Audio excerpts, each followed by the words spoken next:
നമസ്തേ.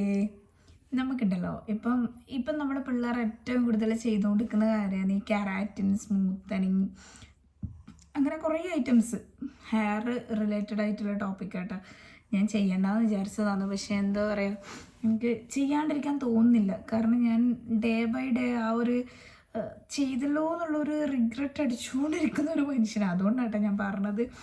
ഒന്നാമത്തെ കാര്യം എന്ന് പറഞ്ഞാൽ, ഞാൻ ഒരു 2-3 വർഷം മുന്നേ, ഒരു 2 വർഷം മുന്നേ ഞാൻ ഹെയർ സ്മൂത്തനിങ് ചെയ്തിട്ടുണ്ടായിരുന്നു. അപ്പോൾ ചെയ്തപ്പോഴത്തേനും ഒരു 7,000-8,000 രൂപേൻ്റെ അടുത്തായിട്ടുണ്ട്. ഞാൻ എന്നിട്ട് അതിൻ്റെ ഇതിൽ ഞാൻ ചെയ്തിട്ടുണ്ടായിരുന്നു. അപ്പോൾ നമുക്കിങ്ങനെ കാണുമ്പോൾ ഒരു ത്വരയല്ലേ, ഈ ഹിന്ദിക്കാരെയൊക്കെ ഹെയർ കാണുമ്പോൾ എന്തൊരു വൃത്തിയാ അവരെ ഹെയർ എന്നാൽ. നമുക്ക് സത്യം പറഞ്ഞാൽ നല്ല ഹെയർ ആയിരിക്കും ഉണ്ടാവുക, പക്ഷേ അങ്ങനെയാണെങ്കിൽ പോലും ഇത് കാണുമ്പോൾ ഒരു വല്ലാത്ത ത്വരയായിരിക്കും. അവർക്ക് എങ്ങനെയാണ് അങ്ങനത്തെ അത്രയും നല്ല ഹെയർ കിട്ടിയേ, ഇത് കിട്ടിയേ. അപ്പോൾ അവരാണെങ്കിൽ നമ്മളെപ്പോലത്തെ ഹെയർ എങ്ങനെ കിട്ടുക എന്നുള്ള ചിന്തയിൽ അവരുണ്ടായത്. പക്ഷെ നമ്മളാണെങ്കിൽ ഈ നല്ല ഹെയർ കൊണ്ടുപോയിട്ട് സത്യം പറഞ്ഞാൽ ഡാമേജ് ആക്കുന്ന ഒരു പ്രോസസ്സായിരുന്നു അത്.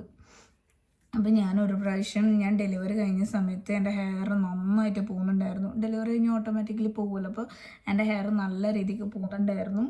ഞാൻ എന്നിട്ട് ഒരു നമ്മൾ തന്നെ ഒരു റിലേറ്റീവിൻ്റെ അടുക്ക പോയി, ട്രീറ്റ്മെൻറ്റിനും പോയി. ഇപ്പോൾ ഡാൻഡ്രഫിൻ്റെ ട്രീറ്റ്മെൻറ്റ് വേണമെന്ന് പറഞ്ഞു. അപ്പോൾ അവരിങ്ങനെ എല്ലാം ചെയ്തുകൊണ്ട് നിൽക്കുമ്പം ഞാൻ വിചാരിച്ചു വന്നാൽ പിന്നെ ഹെയറിൽ എന്തെങ്കിലും ഒരു ചേഞ്ച് വരുത്താം. അവർ ഹെയർ ആദ്യം കട്ട് ചെയ്തപ്പോൾ എനിക്ക് ഭയങ്കര ഇഷ്ടമായി, നല്ല രസമുണ്ടായിരുന്നു. അപ്പോൾ ഞാനത് പിന്നെ വരുമ്പം ഓരോരോ ചേഞ്ച് വരാൻ തുടങ്ങി, ഹെയർ സെറ്റാവാൻ തുടങ്ങി, ഫേഷ്യൽ ചെയ്ത്, പിന്നെ ഹൈഡ്ര ചെയ്ത്, അതെല്ലാം നല്ല നല്ല സംഭവമായിരുന്നു.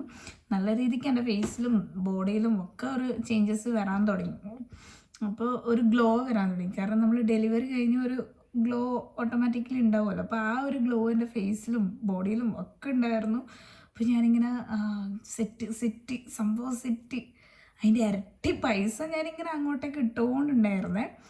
അപ്പോൾ അതെല്ലാം കഴിഞ്ഞ് ഞാൻ ഒരു പ്രാവശ്യം പോയപ്പോഴത്തേനും ഞാൻ വിചാരിച്ചു ഹെയർ അയച്ചപ്പം പറയാം, ഹെയർ ഒരു സെറ്റാക്കണം, എല്ലാതിരെ നീരെ പറഞ്ഞുകൊടുക്കും.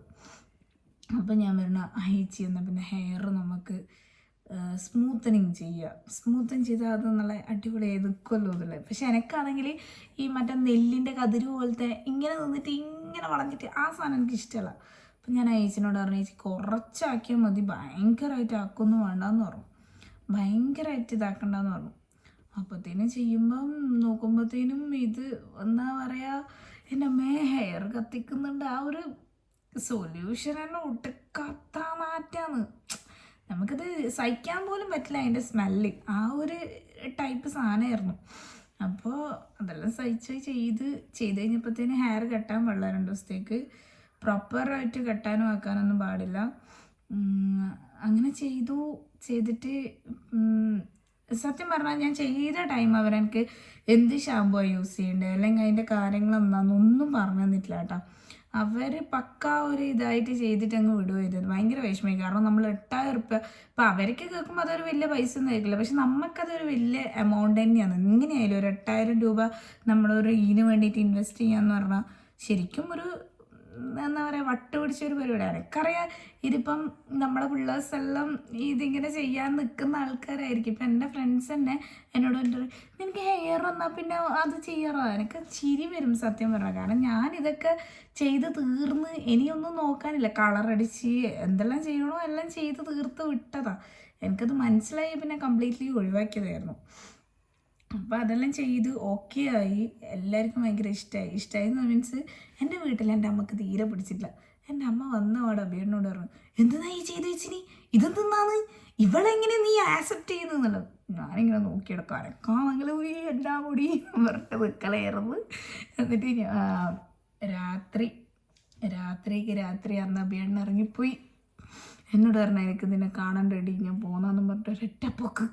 പിറ്റേന്ന് അതിൽ സെറ്റായി. പിന്നെ ഒന്നും ചെയ്യാൻ പറ്റില്ലല്ലോ, ഇതിപ്പം ചെയ്തതിപ്പം നമുക്കൊന്നും ചെയ്യാൻ പറ്റില്ലല്ലോ. അവിടെ ഒരു സെറ്റായി. ഞാൻ ഇതൊന്നല്ല പറഞ്ഞു വന്നത്, ഞാൻ ഇതിൻ്റെ ആഫ്റ്റർ എഫക്റ്റ് പറയാനായിരുന്നു സത്യം പറഞ്ഞാൽ വന്നത്. ഞാൻ ഇങ്ങനെ കേട്ടോ വല്ലാണ്ട് സംസാരിച്ചു. സത്യം പറഞ്ഞാൽ ഇതിൻ്റെ ഒരു ആഫ്റ്റർ എഫക്റ്റ് എന്ന് പറഞ്ഞാൽ നമ്മൾ ആ ചെയ്യുന്ന സമയത്ത് ബെറ്റർ ആയിരിക്കും നമ്മളെ ഹെയർ. നിങ്ങളിപ്പോൾ നോക്കിക്കഴിഞ്ഞാൽ റീസെൻ്റായിട്ടുള്ള നമ്മളെ നടിമാരും അല്ലെങ്കിൽ ബാക്കിയുള്ള ആൾക്കാർ ഇത് ചെയ്ത ആൾക്കാരെ ഹെയർ നിങ്ങൾ നോക്കിക്കഴിഞ്ഞാൽ ഇവിടെയൊക്കെ കാണാൻ നല്ല ബ്ലാക്ക് ആയിട്ടുണ്ടാവും, ഇവിടെ ഇത് മൊത്തമായിട്ടുണ്ടല്ലോ ഹെയർ പോയിട്ട് ഇങ്ങനെ മുട്ട മാത്രം. നമ്മളൊരു പഴുപ്പെടുക്കുമ്പോൾ, പണ്ടെല്ലാം പഴുപ്പെടുക്കുമ്പോൾ എൻ്റെ ഇങ്ങനെ നിൽക്കും, ഇങ്ങനെ എനിക്ക് വൃത്തിക്ക് കെട്ടാൻ പോലും ഉണ്ടാവാത്തൊരവസ്ഥ ഉണ്ടായിരുന്നു. അപ്പോൾ ഇതിപ്പോൾ എടുക്കുമ്പോൾ എന്ന് പറഞ്ഞാൽ നമ്മളെ തല കാണാൻ തുടങ്ങി ഇല്ലേ. നിങ്ങൾ കുറേ ഹീറോയിൻ ഈ ആക്ട്രസിനെ നോക്കിയാൽ മതി, അവരെ ഹെയർ കാണാൻ ഭയങ്കര രസമായിട്ടായിരിക്കും നിൽക്കുന്നുണ്ടാവുക. പക്ഷേ എങ്കിലും ഒന്നാമത്തെ കാര്യം എന്ന് പറഞ്ഞാൽ ഇവിടുന്ന് ഇങ്ങനെ തലയോട്ടി കണ്ടു തുടങ്ങി. അപ്പം എനിക്കിത് മനസ്സിലായത് സംഭവം ഈ സാധനം കെമിക്കൽ നമ്മൾ നിരന്തരം യൂസ് ചെയ്യുന്നതിൻ്റെ ഒരു പ്രശ്നം നമ്മുടെ ഹെയറിൽ വരുന്നുണ്ട്. ബ്യൂട്ടീഷ്യൻസ് ഒരിക്കലും നിങ്ങളോടത് പറയില്ല. ഒന്നാമത്തെ കാര്യം അത് അവരുടെ ജോലിയാണ്, അവരതിന് എഗെയിൻസ്റ്റ് ഒരിക്കലും പറയില്ല. നമ്മളോട് പറയും 2 സ്പാ ചെയ്താൽ മതി, സ്പാ ചെയ്താൽ നിങ്ങളെ ഹെയർ സെറ്റാവും, അല്ലെങ്കിൽ സ്മൂത്തനിങ് ചെയ്താൽ മതി. സ്മൂത്തൻ ചെയ്യുന്നത് പോരാണ്ട് നമുക്ക് ഓരോ ടൈമും നമ്മൾ ഹെയർ സ്പാ ചെയ്യണം, ഓരോ മന്ത്ലി പോയിട്ട് സ്പാ ചെയ്യണം. ഞാൻ കറക്റ്റായിട്ട് അതൊക്കെ പാലിച്ച ഒരാളായിരുന്നു. അതായത് സ്പാ കറക്റ്റായിട്ട് ചെയ്യുന്നുണ്ടായിരുന്നു, ഹെയർ വാഷ് കറക്റ്റായിട്ട് ചെയ്യുന്നുണ്ടായിരുന്നു, ഇതെല്ലാം ഞാൻ കൃത്യം ചെയ്യുന്നുണ്ടായിരുന്നു. ഞാൻ ആ ടൈം കറക്റ്റായിട്ട് എന്നെ നോക്കുന്ന ഒരു വ്യക്തിയായിരുന്നു. അപ്പോൾ ആ ടൈം ഈ പറയുന്ന പോലെ തന്നെ എനിക്ക് ഭയങ്കര വിഷമമായി. കാരണം ഹെയർ ചത്ത് എന്ന് പറഞ്ഞാൽ ഇപ്പം നിങ്ങൾക്ക് കാണുമ്പോൾ മനസ്സിലാവും. ഇത് ഇത്ര വരെ എൻ്റെ നോർമൽ ഹെയറും ഇങ്ങോട്ടേക്ക് ഞാൻ സ്ട്രെയിറ്റൻ ചെയ്ത ഹെയറും, അത് ഫ്രണ്ടിൽ മാത്രമായിട്ട് എന്നിട്ട് സ്ട്രെയിറ്റൻ ചെയ്തിട്ടുണ്ടായിരുന്നു. കാണാൻ ഭയങ്കര രസമാണെങ്കിലും അത് നമ്മളെ ഹെയറിനെ കൊല്ലുന്നൊരു ഇതാണ്. കുറച്ച് കഴിയുമ്പോൾ നമുക്ക് ഹെയർ പോകുമ്പോൾ അന്ന് ബോധോദയം വരും. പക്ഷെ ആ ടൈം നമുക്ക് തിരിച്ചെടുക്കാൻ പറ്റുമില്ല. നമ്മൾ ആ ബോധോദയം വരുന്ന സമയത്തേക്ക് നമുക്കിത് തിരിച്ചെടുക്കാൻ പറ്റാത്തൊരവസ്ഥ വരും. അതാണ് മെയിൻ തിങ്. അപ്പം ഞാൻ എന്താണ് എടുത്തെന്ന് വെച്ചാൽ വേണ്ട, ഒരു ഇത്ര പോരും മുടി വളരുമ്പോഴത്തേനും ഞാൻ പിന്നെ ട്രീറ്റ്മെൻറ്റ് ഒന്നും ചെയ്തില്ല. എൻ്റെ നോർമൽ ഹെയർ വേണമെന്നുള്ള ഒരു ആഗ്രഹം തന്നെയാണ് എനിക്ക്. അങ്ങനെ ഞാൻ തിരുപ്പതി പോയപ്പോൾ ഇത്രയും എന്ന് പറഞ്ഞാൽ ഇത്രത്തോളം കട്ട് ചെയ്ത് ആ കംപ്ലീറ്റ് കളർ ചെയ്തതും ഇതാക്കിയതും എല്ലാ ഹെയറും കൂടി ഒരു എന്താ പറയുക 15,000 ഉറുപ്പ്യ ഞാനങ്ങനെ മുറിച്ചൊക്കെ ചാടി. കാരണം ഒന്നാമത്തെ കാര്യം എനിക്കത് വേണ്ടായിരുന്നു, മെയിൻ തിങ് എനിക്കത് വേണ്ടായിരുന്നു. സത്യം പറഞ്ഞാൽ എനിക്ക് താല്പര്യമില്ലായിരുന്നു. എൻ്റെ ഒരു ചത്ത ഹെയർ ബാക്കിയുള്ളവരെ കണ്ടില്ലത് ഭയങ്കരമായിരിക്കും, പക്ഷേ എനിക്കത് കാണുമ്പോൾ വേണ്ട, എൻ്റെ പഴയ ഹെയറാണ് നല്ലത് എന്നുള്ള രീതിക്ക് പിന്നെയും വളർത്തിയെടുത്തു, കുറേ ഇതാക്കി. ഇപ്പോൾ എനിക്ക് ഇത്രയും ഹെയർ വളർന്നു. പക്ഷേ ഇപ്പം ഞാൻ കാണിച്ചു തരാം. എനിക്ക് ഇവിടെ ഈ ഒരു സ്ഥലത്ത് മാത്രം മുടി നരച്ച് ഒരു സ്ഥലത്ത് കുറേ നര കണ്ടോ, എനിക്ക് കാണുന്നുണ്ടോയെന്ന് അറിയില്ല. ഇവിടുന്ന് ഇങ്ങോട്ടേക്ക് പഴുപ്പെടുക്കാൻ കഴിയില്ല. അപ്പം ഇത് രണ്ടും ഇങ്ങനെ പൊന്തി നിൽക്കും. നമ്മൾ ഈ വലിയ ജീൻസും ടോപ്പെല്ലാം ഇട്ടിട്ട് ഇവിടുന്ന് ഈ നര പൊന്തി നിൽക്കും. നിങ്ങൾ ആലോചിച്ച് നോക്കിയേ.